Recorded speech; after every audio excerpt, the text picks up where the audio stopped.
часу на створення об'єднаних територіальних громад дедалі менше. Таку думку висловили представники влади під час засідання районної робочої групи з підтримки та впровадження заходів з добровільного об'єднання територіальних громад. Ті громади, які бажають ще об'єднатися в цьому році, повинні до кінця поточного року провести, після затвердження відповідних рішень, вибори для того, щоб мати змогу з 1 січня наступного року перейти на прямі міжбюджетні трансфери. Але все це треба зробити до середини серпня місяця. Присутні на засіданні також обговорили новий перспективний план об'єднання громад. Зокрема, він передбачає включення Вознесенської сільської ради до Костянтинівської ОТГ, а також низку інших змін. Семенівська об'єднана сільська громада підтримати їхнє рішення з об'єднання з Новомиколаївської, Новоградківська, Полянівська, Семенівська сільської ради.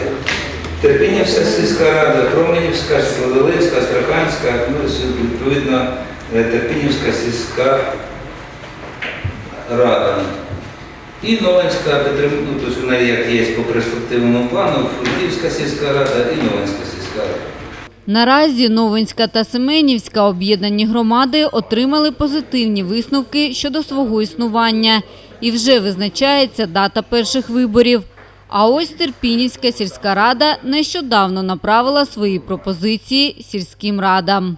Це рішення було роздане сільським радам, зареєстровані. Зараз ми чекаємо. Ми готові. Це минулого тижня, так? Так, це десь четвер. Але поки що жодна з сільських рад не виявила бажання об'єднуватися із Терпінівською. Розпочалися дуже гарячі громадські обговорення, мнення людей розділилися. Тому що первоначально було,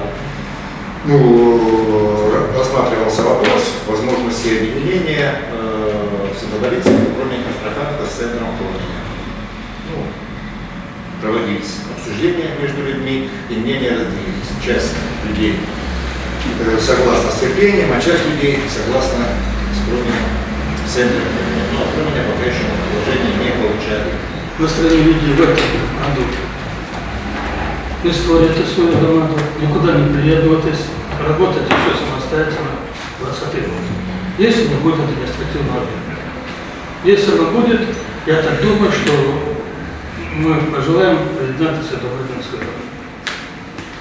Вы поймите правильно, вы, Александр Николаевич, только вспомните расстояние и прочее, 35 километров от Астраханки до Терпения.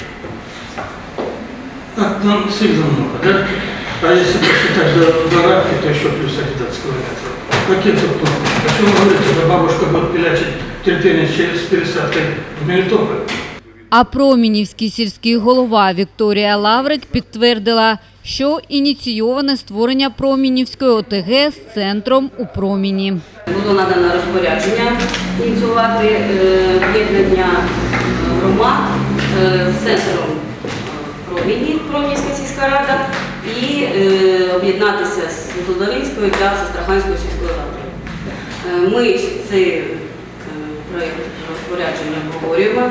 У нас є теж протоколи цього обговорення. Районні керівники наголосили, що вони підтримують будь-яке рішення територій, але на місцях повинні розуміти, вже у 2020 році, можливо, принцип добровільності у створенні ОТГ відмінять. Я еще раз говорю, пока добровольность существует, никто никуда никого насильно не присоединит и не объединит.